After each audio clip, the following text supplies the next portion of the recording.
Have you ever felt helpless watching the most endangered animals struggle to survive?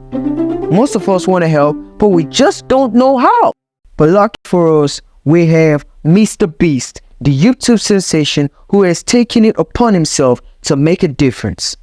So join me as I react to MrBeast's efforts in saving endangered animals. Without further ado, let's dive into this video.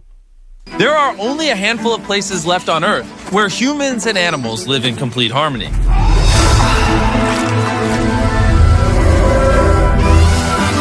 This is Kenya. In the heart of Africa, in Kenya, lies at first I was thinking it was Cameroon, and then I remembered their clothes. That's what Kenyans were. Wells throughout Africa, where I met the Maasai tribe, an ancient nomadic group that have preserved their culture and way of living for centuries. But just like we see in other places across the globe, greed and human ignorance pose the biggest threat to the natural world. Animals find their habitat threatened by human activities. Plastic has reached every corner of the globe. This threatens everyone. 1 million animals around the world are now at risk of extinction. But there is a glimmer of hope. This is the Maasai Mara Wildlife Conservancies Association, a group of local Maasai people that are doing everything they can to preserve what's left through a combination of traditional methods and modern-day techniques like data science and analysis, ridding poaching almost entirely and protecting the remaining natural resources. But there are now more pressing challenges being faced that nobody is talking about. So Dan and Darren went back to the Maasai Mara to see how we can further help this community. And not far from the campsite, Dan and Darren came across something extraordinary. This is Elizabeth, one of the endangered white rhinos the rangers protect.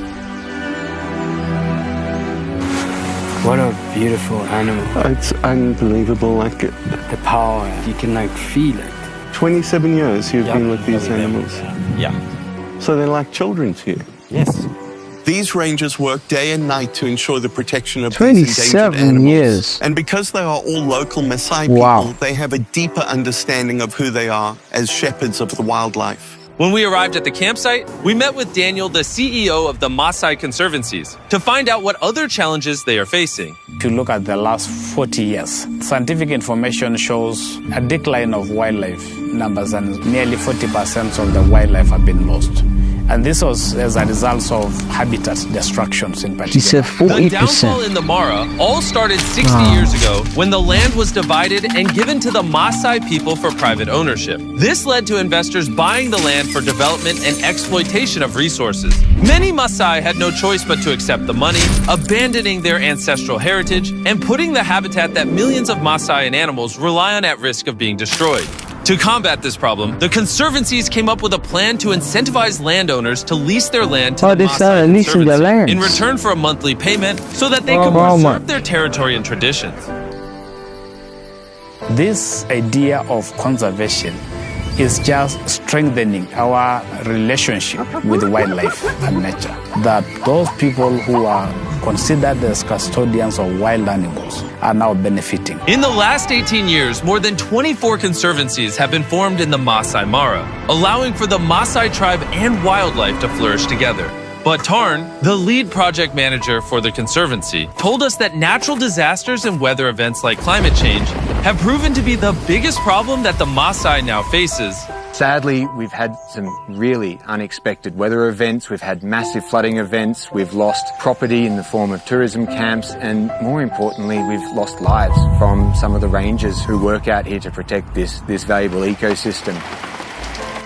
We've seen quite devastating floods. As they are coming back from their normal patrols, they found that water level has risen in the river. So they were actually trying to cross. The vehicles was toppled over by the strong currents of the water. And out of the 7 rangers, 2 rangers lost their lives. They lost their lives in the line of duty, protecting our precious natural resources. We're trying to find a way to support the affected families. Both rangers had large families who they provided for on a daily basis. And their tragic death has now left the families without a source of income. Hopefully in the future we can have an alert system to avoid these sorts of tragedies ever happening again. Yeah, you should have an alert system to combat this to problem keep that through the installation of weather What? stations. Wait, hold on. So they couldn't think of that before they started thinking of it now? And ultimately that's very risky, bro. Informed ecosystem management decisions that I don't blame them. To the conservation effort here. Actually, I should is the complete for lack of killing two electricity innocent at the souls. ranger base camps, which makes basic tasks like charging a flashlight and powering the current weather stations extremely difficult. This all goes in to form the backbone infrastructure that these rangers need to be able to do effective ecosystem monitoring and ecosystem management work. And that's been a big shift in how conservation has worked in this landscape over the past 20 years. It feels like we're at an inflection point in time right now, and if we don't do something about this, it may be lost forever. We want to do everything we can to make a long-lasting impact on the conservation in the Masai Mara. So Darren met up with Michelle, the president from our long-term partners Give Power. They have been working with the conservancies in generating clean energy for the rangers.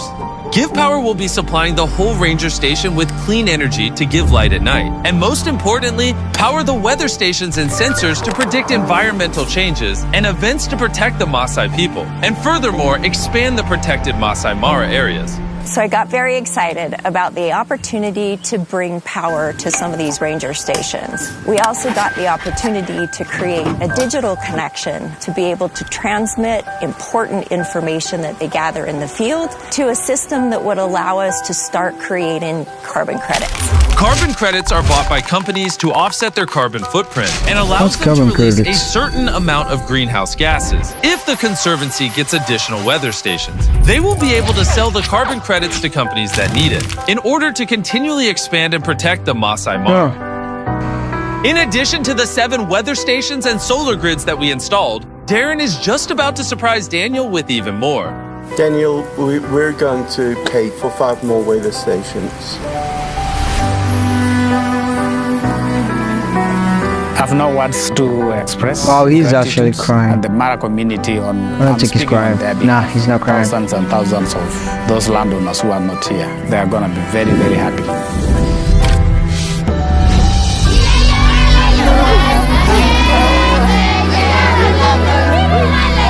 I mean, they're happy, definitely. Thanks to all the work that has been done on this project. This will make it possible for the rangers to be well equipped for their fight to protect the wildlife. The Conservancy shout out MrBeast, he's a nice guy. From the carbon projects, allowing for For enough doing funds to this, lease out more land. MrBeast, larger he areas for the deserves wildlife to thrive, everything. as well as offer the Maasai people the The opportunity money, to the live fame, as they he have done for deserves it. centuries.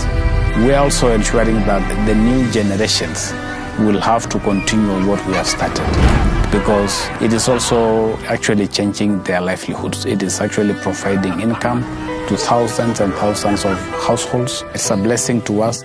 Even after our donation and Daniel's immense gratitude for this to all become a reality, the Masai Mara still needs an additional 5 weather and power stations, which totals to the amount of $100,000. And that is where we need your help, so please click the donate button below. Every single dollar makes a difference. Before Dan and Darren left, they went to visit the families that lost husbands and fathers in the massive flooding. Daniel then explained that Beast Philanthropy will be donating enough money to cover their living expenses for an entire year, lifting this massive financial burden off their shoulders. The Rangers made the ultimate sacrifice to protect and preserve this land.